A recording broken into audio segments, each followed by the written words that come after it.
if you look at the debt to GDP over the last 5 years in UK, in Germany, in France, in Italy, in Japan, it is skyrocketed. It just skyrocketed, Adam. It's going exactly the wrong way. The United States also, of course, has been going the wrong way. So and we're in Canada and we're having no economic growth. In fact, we have seen a shrinkage of GDP per capita because we've increasing so much immigration into our country and the GDP isn't growing. So on a per capita basis, it's shrinking.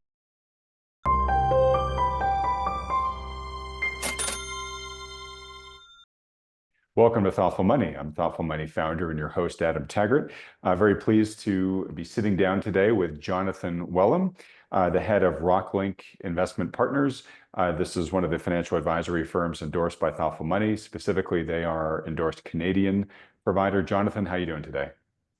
Doing very well. It's an exciting day. We've got a new record close on the Comox Gold, over $4,000, I think, the last I looked, just right before 4.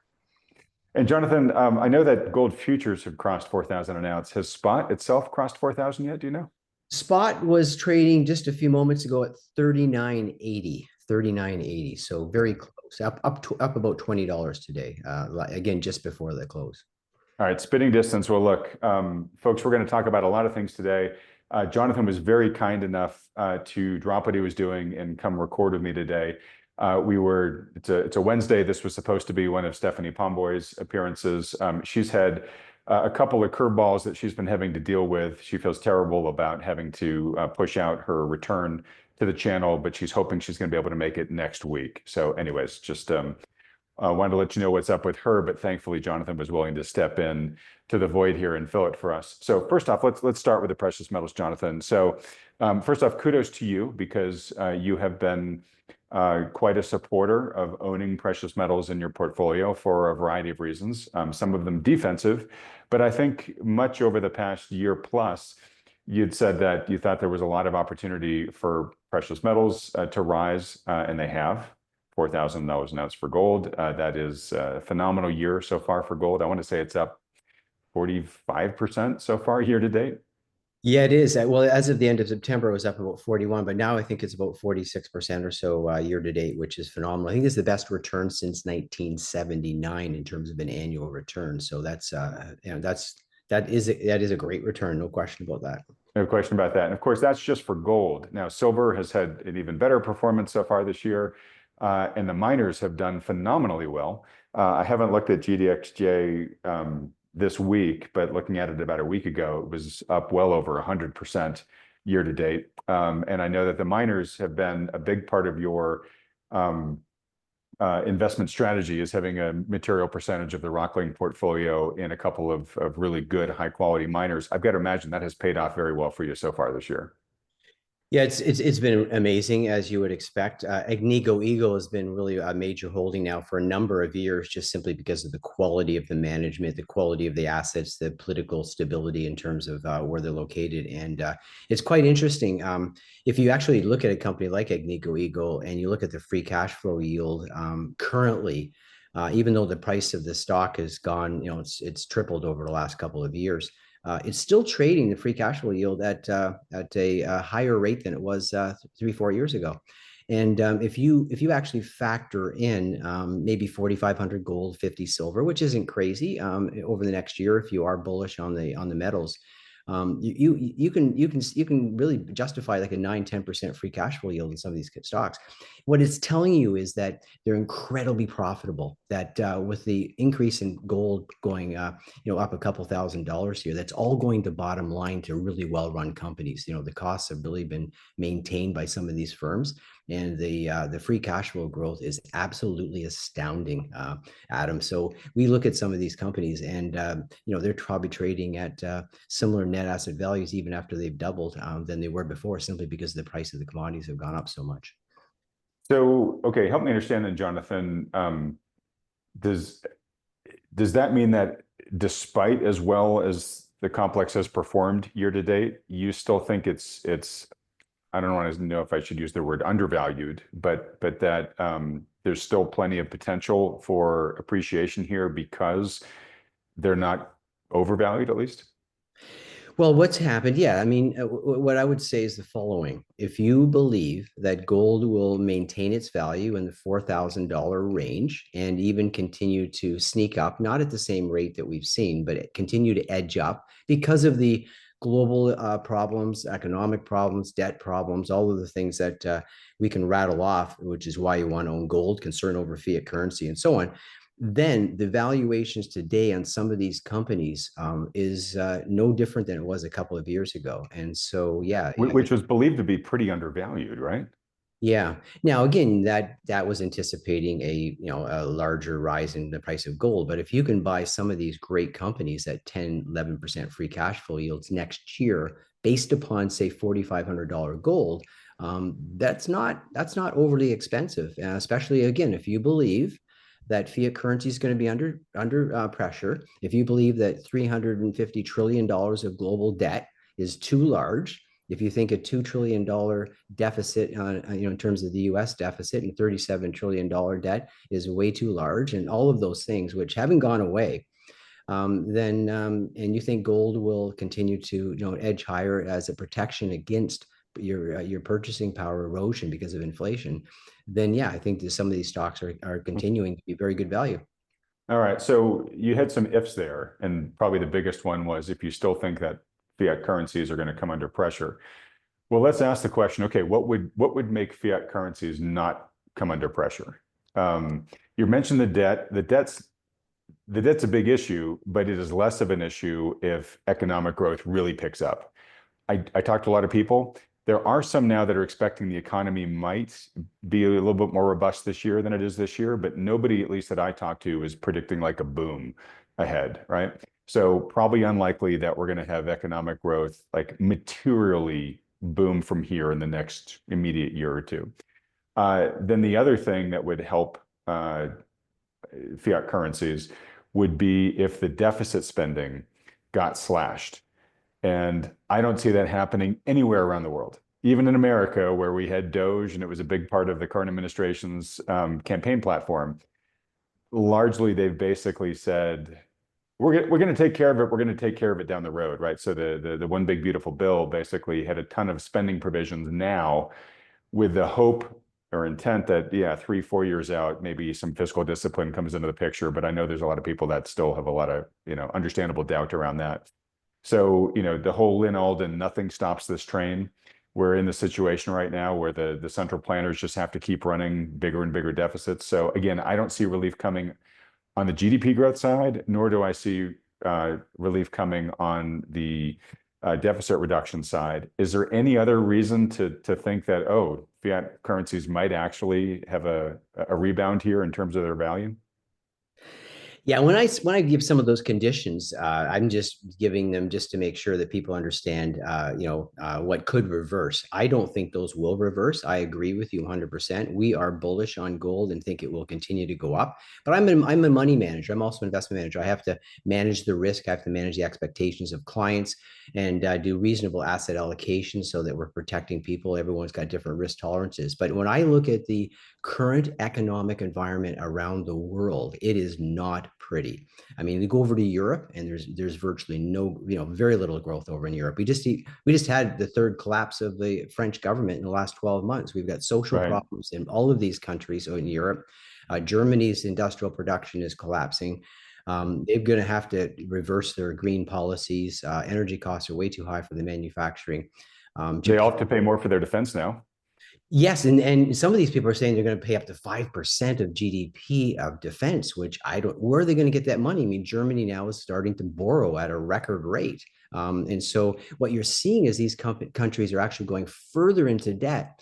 I mean, I ran some numbers just looking around here on the debt to GDP, and if you look at the debt to GDP over the last 5 years in UK, in Germany, in France, in Italy, in Japan, it is skyrocketed. It just skyrocketed, Adam. It's going exactly the wrong way.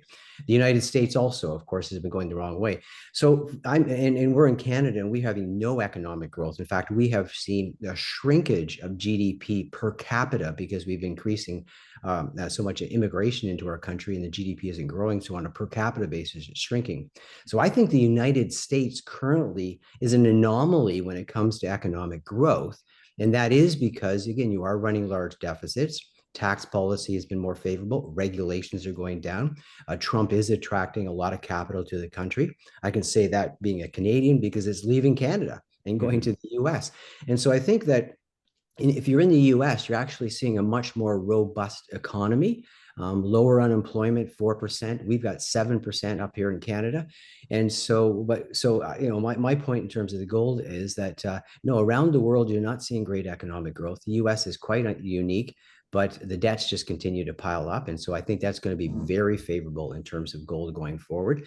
And the policies of the green agenda, the increasing costs of energy around the world, those all have to reverse before we're going to see a change in the price of gold. We're going to see a continued erosion in fiat currencies. I think it's irreversible at this point until we degrade the currencies quite a bit. Okay, and that's sort of where I was going from here, which is your thesis about gold's continue to rise from here was, okay, one of the things that could derail it is if fiat currencies suddenly just started getting a lot more hale and hearty. But for the reasons you just mentioned, that does not seem to be a high probability event, is a diplomatic way of putting it. So if indeed prices of gold and silver still continue to hang out where they are, continue to go up from here, even at a lower rate, you're saying that the mining shares should continue performing really nicely. And kind of where I'm going with this, Jonathan, is in our previous discussions, we've talked about how a decade ago, there was not much interest in gold. And then several years ago, the central banks started buying it, beginning to really eventually see it as a preferential holding to US Treasuries, which is a pretty big and seismic shift in and of itself. Along that path, we saw the Eastern investor wake up and say, yeah, I'll buy basically as much gold from the West as you're willing to sell it to us at today's prices. We've been wondering, okay, when is the Western investor going to wake up in this? And you and I have talked about how Wall Street is really not a huge fan of gold, but at the end of the day, Wall Street is a much bigger fan of momentum and making profits. And when a sector starts catching fire enough, doesn't matter what people's ideologies are, they just want to chase, the momentum that's going on there. Are we seeing that yet in the precious metal space? Is part of gold's rise and part of the rise of the miners here, is that Western capital really starting to flow into the space? Or is this just happening organically and we still have yet to have that big tailwind of the Western investor pile in here? I don't think that the average investor has become really increased the percentage of gold in any material way. Again, according to individuals who have been looking at this, they still say it's on average about 0.5% of someone's portfolio. So it's quite small. And when you look at the total gold space in terms of gold, companies and royalty companies, you're probably talking about maybe $600 billion in terms of market cap. That's really just a little over, what's that, 10-12% of Nvidia. I mean, it's really quite small, and it's quite shocking how small it actually is. And so I do think there's a lot more room to go. Now, we are getting calls from, this is anecdotal. We're getting calls from more retail investors saying, should I be buying more gold? Should I, be increasing my portfolio? And we hear that, clearly that's on the street, and people are starting to talk about it more. I was listening to an interview with Pierre Lassonde just about a week or so ago, and he said that he was doing an institutional run, which he hadn't done for 10 years in Europe for a company that he's promoting. And he said that only 10% of the institutional managers had any exposure to gold that he was talking to in Europe. And that's in Europe. And so, no, I think it is underweighted, underowned, underloved. And people continue to pound into the AI stocks and in the Magnificent Seven. Interesting enough, I had one of my guys in the office just run some quick numbers on, year to date gold. If you start at $10,000, just start at $10,000, gold would be trading at the end of September about 14,100. The Royal Six, we call it, would be the six biggest royalty companies. They'd be about 18,000, so up about 80%. And the Mag 7 are actually up to 11,200, up about 11 and a quarter percent. If you take Nvidia out of there, only $11,000. So they haven't performed as well this year. If you take Nvidia out of some of the numbers, even going back 3 years, you've got the Royal Six royalty companies, the top six, Franco-Nevada, Wheaton Precious Metals, Royal Gold, Sandstorm, Cisco, OR, and Triple Flag. They've actually outperformed a lot of these tech companies. I don't think the market realizes that. And if you look at some of the mining companies, I think they've got a lot more room to go. They've done well this year, but they've got a lot more upside. So one of the things, or two of the things that have sort of hampered Wall Street from investing in this sector of late, one is its size, right? It's just a small market, and big institutional funds like to look for places where they can put lots of money. So they just tend to look at the bigger sectors. And obviously, the tech sector for the past bunch of years has had all the glory, and that's where they've been focusing on their attention. But also, I think over the past 10 plus years, and you would know this better than I, the firms have kind of gotten rid of a lot of their mining analysts, right? There's just not anybody at these companies that really follow this space. So even if they're kind of interested, they don't have an in-house expert to go to and say, well, which of the ones are best positioned or whatnot. So there's just a lot more, I think, opacity and friction preventing Wall Street from getting in here. Do you see that as being a permanent barrier, or do you think at some point Wall Street's just going to say, look, we got to get in this game. These things are doing too well? Well, Wall Street will chase the profits, and so I do think that there's going to be more coverage, and people will step into it. I mean, Goldman is pretty active in the space, J.P. Morgan. So you are seeing reports coming out from those companies and some others. But it's still a small space, so they'll look at the economic viability of covering the space. But like anything, if it continues to go, if this goes for a number of years, and again, not at the same rate we saw this year, but if it continues to go higher, gold, simply because fiat currencies are under massive pressure, as we've talked about, that's not going to go away. People will look for protection. They're going to look for a hedge. They're seeing that also in the cryptocurrencies and Bitcoin and so on. Then I think you will get more people coming into the space and following it. The other issue that has been a big one is just index investing, and you don't have many of these gold companies in the index. You really just Newmont. And so, they're not being picked up by these massive flows that are going into the index products and some of the ETFs.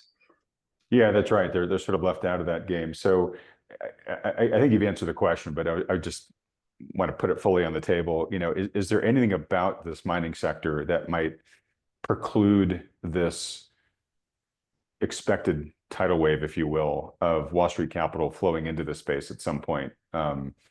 Because it's so small or so opaque or whatever. And I guess what I've heard from you is no, if it keeps performing like this, eventually Wall Street capital will find its way there. But I just want to make sure.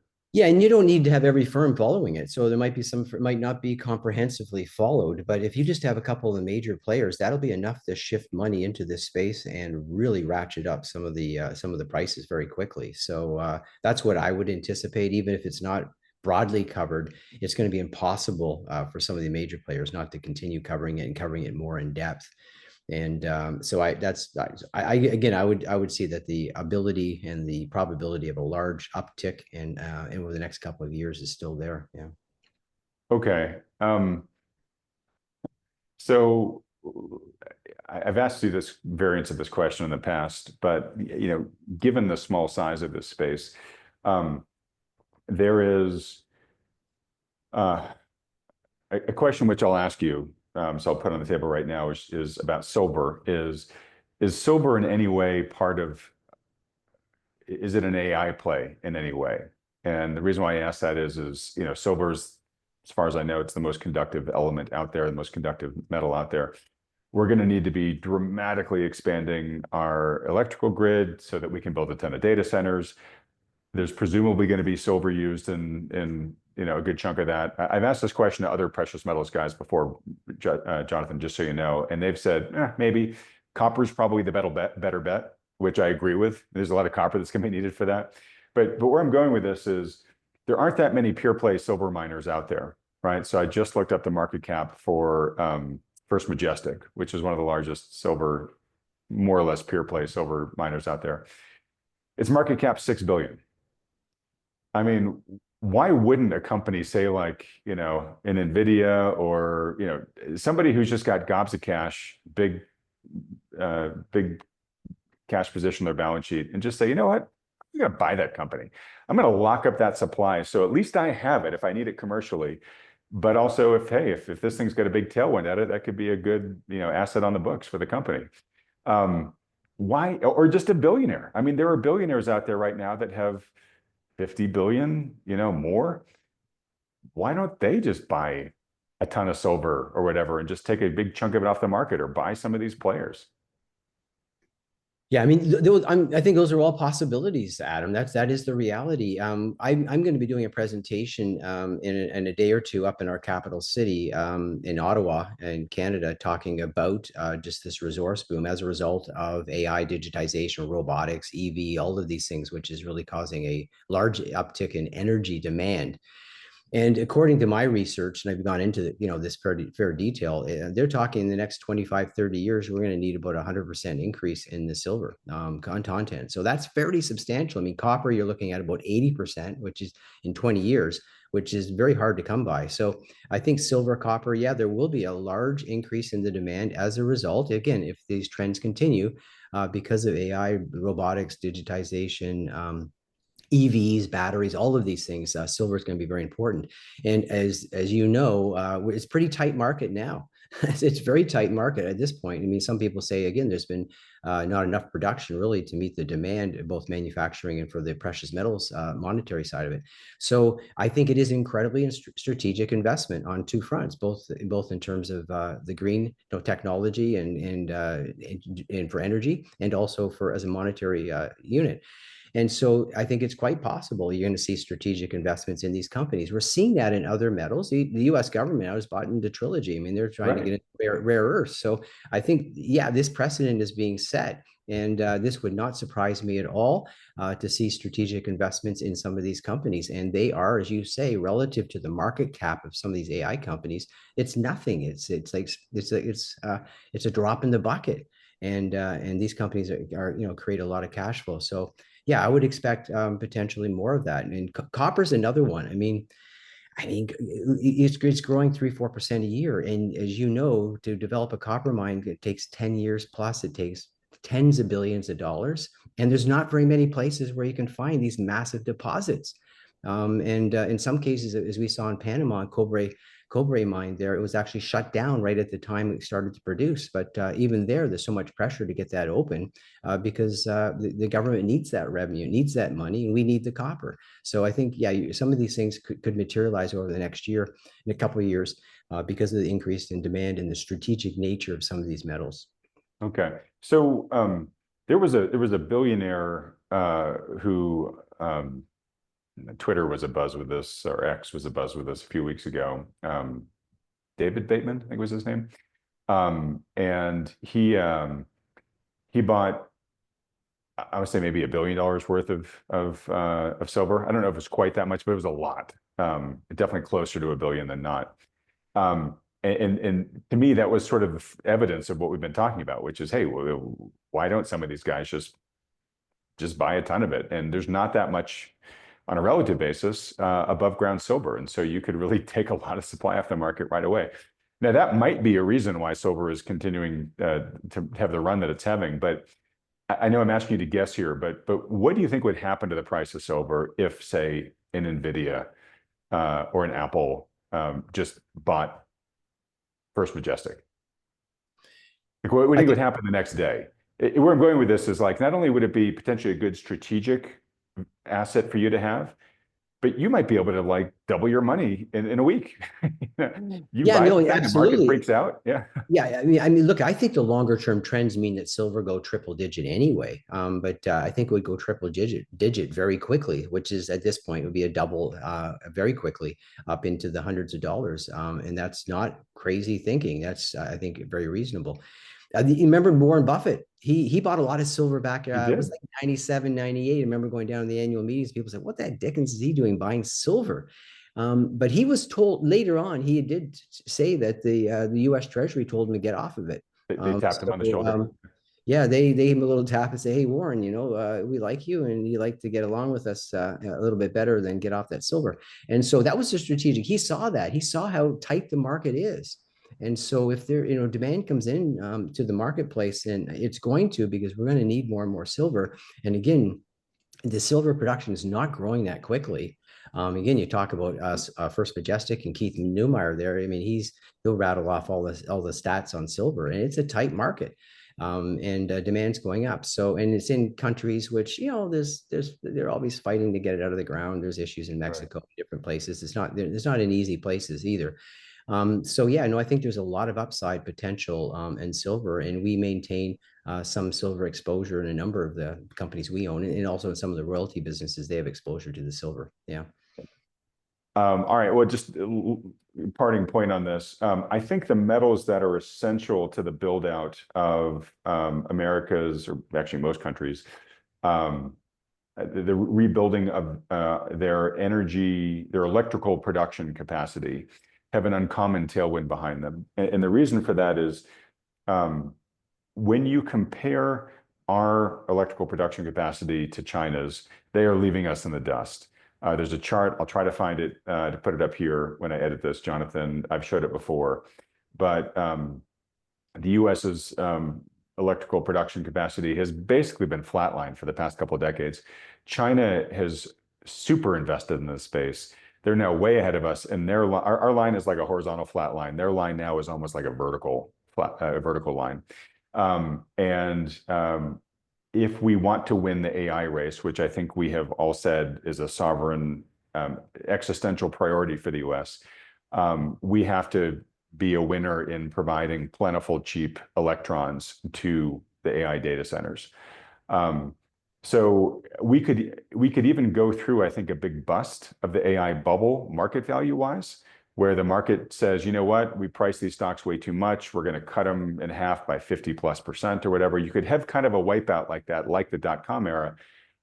Even if we do, and that would be very painful market wise, I don't think that's going to stop the build out of the electrical grid, because I think that is market independent. I think that is the US and other countries too, but the US in particular saying, we must win this, just like we had to win the nuclear race. So we're going to do whatever it takes. And that build out is just going to place increasing amounts of demand on these metals, copper. You probably know some other ones more than I do that will be Yeah, needed and for new this. nickel, cobalt, lithium. There's a whole host of them. Really, quite yeah, a good a large assortment of them at the end of the day. Some more difficult to acquire than others.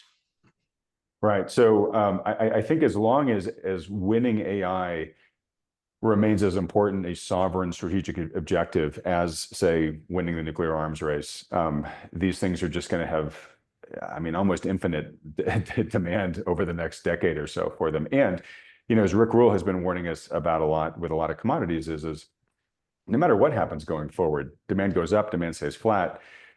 We have underinvested a lot in the capex in these industries and in building the mines, doing the explorations and stuff like that, so that we could a very high probability of some of these key resources be entering into shortages. Hopefully those will be, those shortages will be cleared up over time, but that may take years once they manifest, to your point, because you can't just turn on a mine like that. It takes a good while. So anyways, it seems like the investment thesis behind the metals related to the electrical build out play seems to be one that we can have pretty good confidence in. Do you feel similarly? No, I agree 100%. The underinvesting has been, I think, largely due again to this whole green ideology that we've seen across the world. And I mean, you see it with Germany. They shut down their nuclear facilities. Now they've got to get them back up again. They think they're going to rely just on solar and wind and so forth.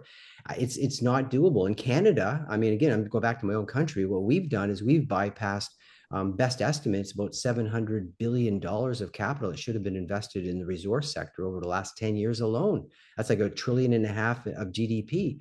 And so this underinvestment in the resource sector isn't just in Canada, it's just not over in Europe.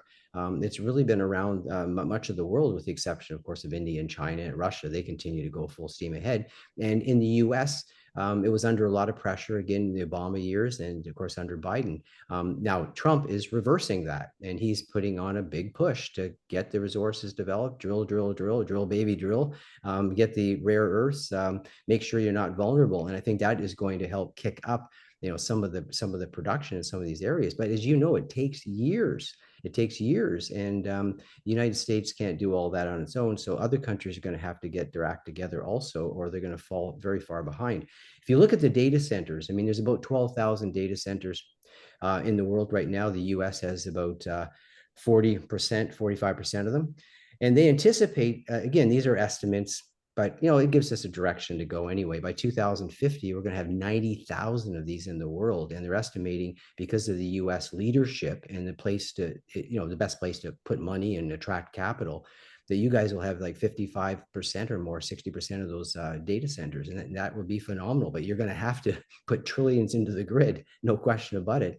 And that's why I think Google, Amazon, and Microsoft and so forth are doing these deals to make sure that they're securing the energy as they build these facilities out. Yeah. So yeah, and then my point, like I just don't understand why they don't do deals to secure the mining supply and just like literally buy well, some. that's probably coming, Adam. That's Yeah. probably coming. I think you've hit on something there. And if it's going to be profitable and it's strategic and it's not going to be very expensive for these companies to swallow some of these productions and secure it, it'll happen. It'll happen. Okay. So obviously you guys have had your positions in the precious metals space for a while.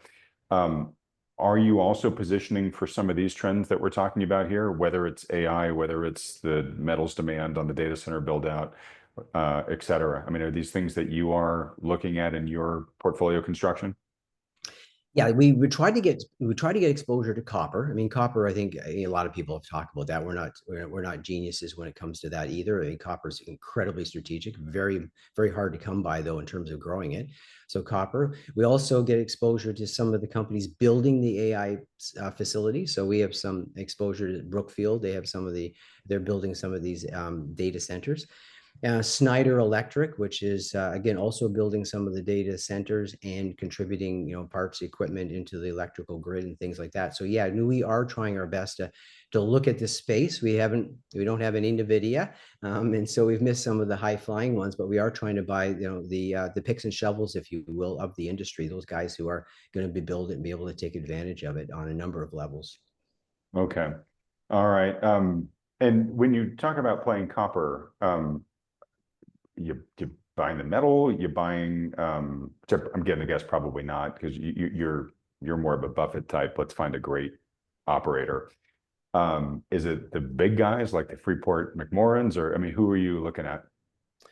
Yeah, I mean, of course, we maintain a very large position in Franco. We're hoping that that will come back online. The Cobre Panama property will come back online, so we got some exposure there. And then we're looking at some smaller, more focused miners also, and see if we can't get some better exposure also to the copper. Okay. And speaking of copper, again, you're in Canada, but in America, I forgetting which state this is in. It's in the West. But there's the Resolution mine, which I think has been like 30 years in permitting. I mean, just to show you kind of how bad or how crazy it has gotten in even in the US to open a mine, right? But apparently, if I'm remembering Rick Rule correctly, this is one of the like best untapped copper deposits left around. You're nodding as I'm saying this. So with the Trump administration kind of getting into drill baby drill, I've heard him say mine baby mine as well. Could something like that come into play? And who owns it? I think maybe Rio Tinto owns part of that. Yeah, I'm not sure. I've heard Rick Rule speak about it and followed it from that perspective, so I'm aware of it there. But I do think that what you're seeing with Trump and his cabinet is that they want to unleash the mining sector. Also, you have to, and the rules, the bureaucracy that you go through in Canada. We had the Trudeau government, which we've had for 10 years. Now it's transitioned into the Carney government, which is the same government, but just a different leader.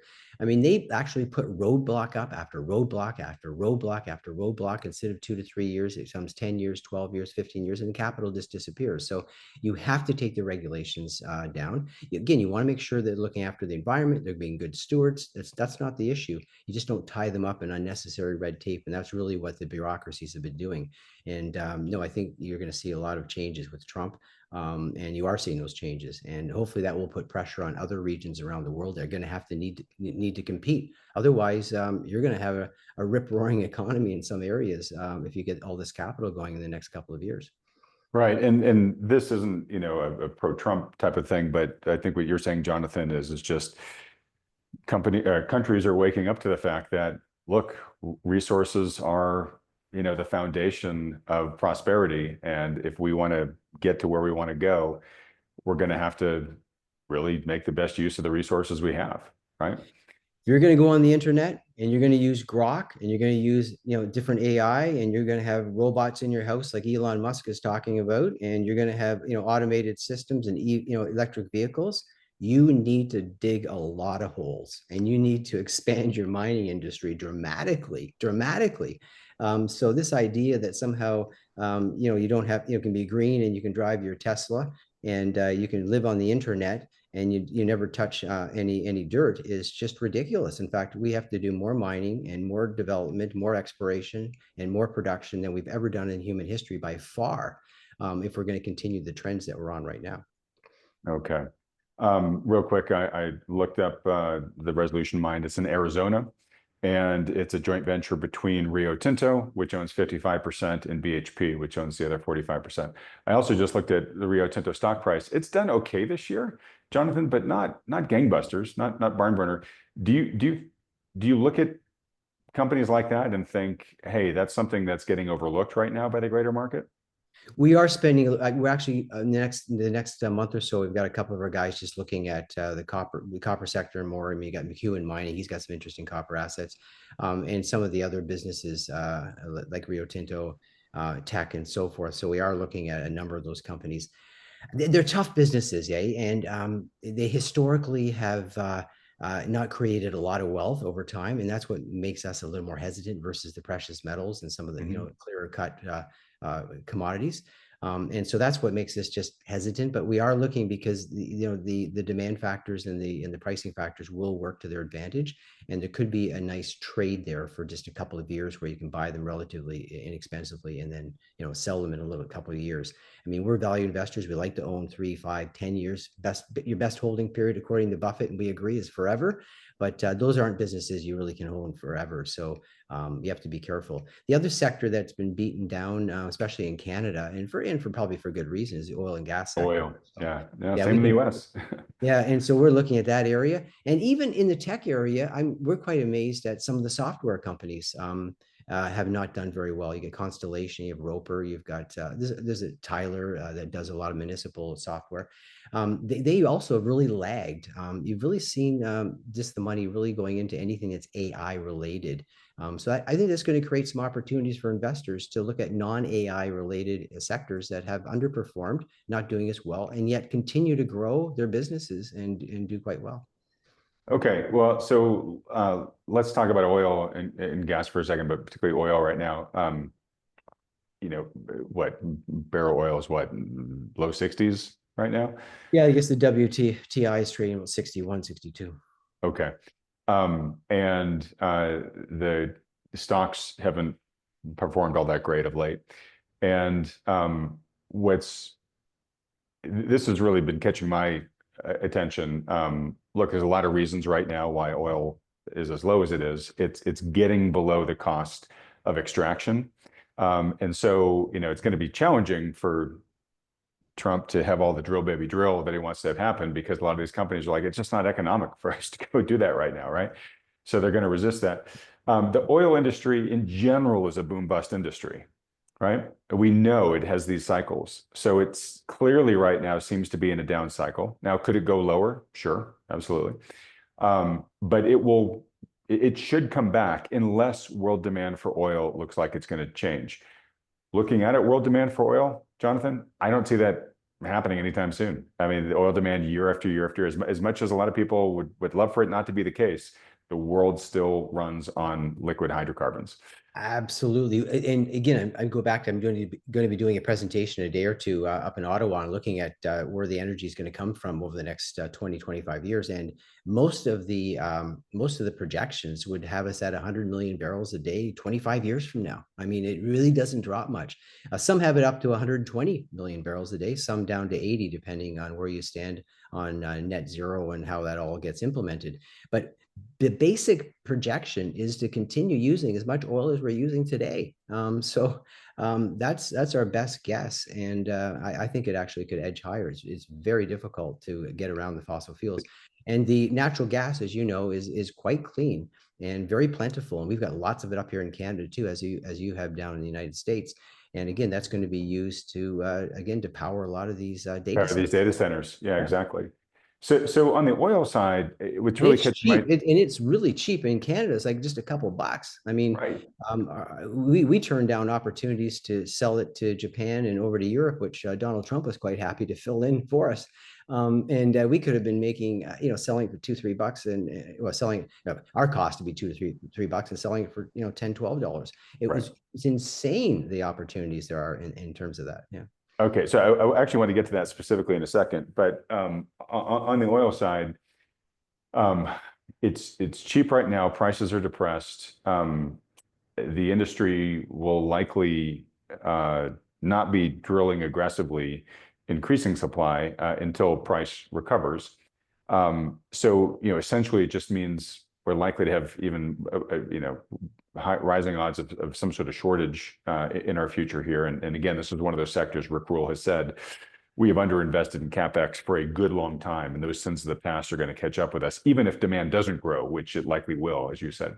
But my point is this is a time where you can buy stocks like the blue chip stocks in this space for really deep discounts and get paid handsomely. They're good dividend providers. So to me, this kind of feels like the situation a couple of years ago, buying some of these quality, like the Agnicos of the world, right, where they were really attractively priced. You got great management, you got a really quality company, but at a really good value. Except you get paid more. You get paid a lot more to wait now, and you still have that upside ahead of you. So I'm curious, does it feel that way to you? You're a lot more experienced than I am in investing in this space. Yeah, no, absolutely. I mean, we've had Canadian Natural, Suncor. We've also had a Meg Energy. We had a pretty good position in Meg Energy. Unfortunately, they're selling their business. They're being bought out what we believe is a very inexpensive price. But these companies were generating 12, 13, 14% free cash flow yields. And so they were getting their debt under control. And a lot of them have very manageable debt. So what are they doing with all that cash if they're not investing it back into capital because the prices are too low? Dividends and stock repurchases. So in some cases, you're also getting substantial stock repurchases. So you're getting again an increased ownership in the company and a deferred capital gain basically in the stock as they buy back the stock. So wow. Boy, as a precious metals mining share owner over the past decade, getting used to dilution, this sort of anti-dilution sounds wonderful. No, it's exactly right. And when we looked at some, now the prices were, this is back if you get up to say $80 on some of the Canadian players, and it wouldn't be different in the US, they could basically buy back with free cash flow, the whole company in 8, sometimes 8-9 years. It was crazy. Now look, what is Warren Buffett buying? Where's he putting some of his cash to work? He's putting it in the oil and gas sector. Yeah. And he's known to be a pretty smart investor. So right. Somebody, I'm trying to remember who was telling me, I think Jesse Felder, he said you can actually buy shares of Occidental right now at a lower price than Warren Buffett's cost basis in it. Yeah. Well, that happens, but again, that just shows that even when Warren Buffett's buying, people just don't care. They're not paying attention to what he's clearly signaling, and that is very inexpensive, and he's committed to be there for the next number of years. Yeah. All right. All right. Well, look, last question. I know we got to wrap up because you got to go. You talked about some of the, we'll call it maybe the own goals that Canada has made against itself in terms of using its resources to its best national interest. You talked about not selling your natural gas to Japan. As I understand it, you're very oil rich domestically. Nobody argues with that. But you're very poor in infrastructure to get that oil out of Canada to other countries that would want to buy it. You're smirking as I'm saying this. Well, Americans should be very happy that we are very inefficient with our infrastructure because it all goes down south of the border. Well, and that's my question to you. So I know right now in Alberta, there's a huge hunger to free up the landlocked oil there. They would love nothing more than to build a pipeline out to the Pacific and start shipping it off to Asia. It does not seem like that's going to happen anytime soon. It seems like there's still a ton of resistance to that. What do you think is more likely? Canada to eventually find a way internally to come up with a way to build that infrastructure and start really exporting its own oil to the world, or once people simmer down from Trump's 51st state haranguing from the campaign, to strike a deal with America to just have a much greater increased transfer of resources between our countries? Yeah, I think it's getting, the current government is, as we know governments are, that is incredibly ideologically driven, and it really is driven by a radical environmentalism. And so what's happened recently is the Prime Minister Carney says that he wants to build Canada. He talks about building Canada. They've got this great verbiage, we're going to build Canada. And so he's come up with 4 or 5 projects that he wants to do, but none of them are pipelines. I mean, one of the most important things we need are pipelines, as you say, to be able to move the most important commodity we have in Canada, oil, out to the coast, and so we can sell it into the world market. 96% of our exports go to the United States because that's the only way we can go south. And so this is really, really hurting us. And the other factor is Carney shouldn't be deciding what projects are done. That should be done in the private sector. So you've already got top-down management by government, which means that if you're going to get any projects done in Canada under the current regime, you've got to go hat in hand to the Prime Minister and his cabinet and convince him that this is a project they should do. So that is really frustrating Alberta, no question about it, and I think rightly so. So if they don't move these things forward, I think it will feed a separatist movement in Alberta, which is already alive and well. And Alberta will do more deals south of the border, no question about that. And that could even lead to potential succession from Canada. The United States, again, I'm speaking as a Canadian, I hope this doesn't happen, but the United States would incredibly benefit massively from having a direct relationship with Alberta, whether it was just economic or whether it was both economic and political. As well as Saskatchewan. Saskatchewan's got the second largest uranium reserves in the world, active uranium reserves in the world. And it's also one of the breadbaskets in terms of its agricultural business, canola, wheat, the different pulses and so forth. So these are 2 very, very rich provinces, and they are being stymied by a federal government that won't let them do their projects. So they're, of course, going to look south of the border and look to Trump and look to other opportunities to exploit those great resources if they're going to be stymied within Canada and they can't get them to the global market. All right. Well, speaking as a single American, our interests are, I think, best served by having a strong, prosperous, self-reliant partner to the north. But if that just is not the way the cards are falling, we would love to partner. I think only goodness would come from tighter economic partnerships with the parts of Canada that would want to partner around this stuff. So anyways, I wish you guys the best in solving it all for yourselves. But if not, I certainly hope we would be happy to play whatever role we can in helping you tap into that national treasure of yours in a way where you guys benefit the way you should from it. All right. Well, look, in wrapping up here, we only have a couple of minutes left, Jonathan. We've talked a lot about the hard assets, the minerals, the natural resources side of things right now. Let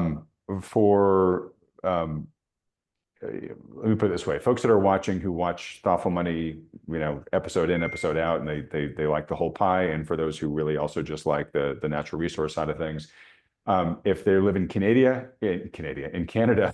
and would like to get some help from you and your firm, help meaning just sort of some direction, some feedback on their personal situation and what they should do given their investment goals, what are the ways in which Rocklinc could help them out?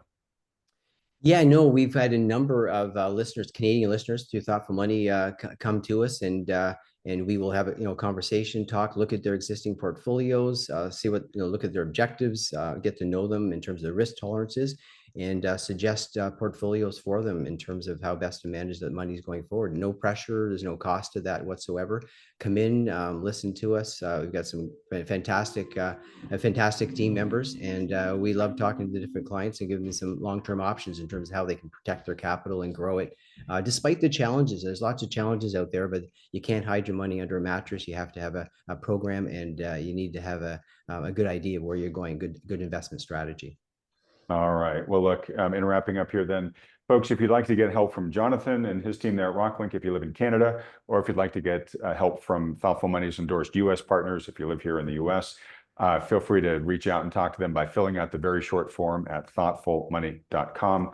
These discussions are free. It only takes you a couple seconds to fill out that form. There's no commitments involved. As Jonathan just said, they'll just do whatever they can to be as helpful to you as possible. That being said, too, folks, don't forget that Jonathan is going to be participating at Thoughtful Money's Fall Online Conference, which is now coming up in just a week and a half. So if you haven't bought your ticket yet, go buy it now at thoughtfulmoney.com/conference and go quickly.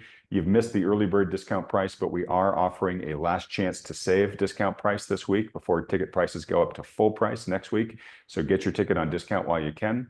And if you are a premium subscriber to Thoughtful Money's Substack, look for the code that I've emailed you that you can use to get an additional $50 off of whatever the ticket price is. Jonathan, thank you so much. I know you had a busy schedule and you shoehorned this in. I really appreciate it. Oh, it's wonderful speaking with Adam, and I'm looking forward to that conference also in a week and a half. That'll be a wonderful time to get caught up on all the different issues and the different speakers that you'll have on that day. That'll be a great day. Thanks. Yeah, this is, I say this every year, but I think this is the best faculty we've ever had.